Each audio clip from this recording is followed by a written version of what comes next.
बार जब हम कर्म करते हैं, सफलता प्राप्त करते हैं, कठिन परीक्षाओं पर उत्तीर्ण होते हैं, बड़े कार्य करते हैं, हमें लगता है कि संसार से थोड़ी प्रशंसा हमें मिलनी चाहिए। अच्छा लगता है। कई बार हमें लगता है ये हमारे कर्मों का फल भी है, हमें आनंद देता है।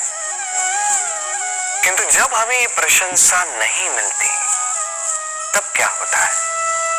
हम दुखी हो जाते हैं, टूट जाते हैं। ऐसा लगता है किसी को हमारी चिंता ही नहीं है।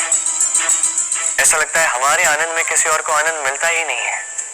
अनेक विचार आते हैं। किंतु मैं आपसे एक प्रश्न पूछता, हम जो भी कार्य करते हैं, जो भी कर्म करते हैं, क्या केवल प्रशंसा के लिए करते हैं?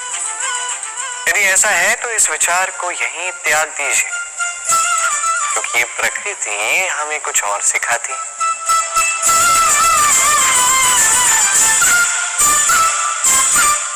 इस पुष्प को देख लीजिए।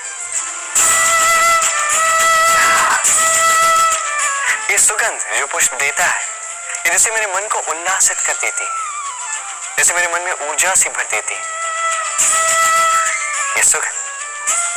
किंतु विशेष बात तो ये है कि पुष्प को ये कार्य करने के लिए किसी प्रशंसा की आवश्यकता नहीं है।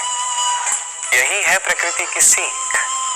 जो सच्चा होता है, जो सत्कर्मी होता है, उसे प्रशंसा की आवश्यकता ही नहीं, क्योंकि उसके कर्म ही उसकी सुगंध होते हैं।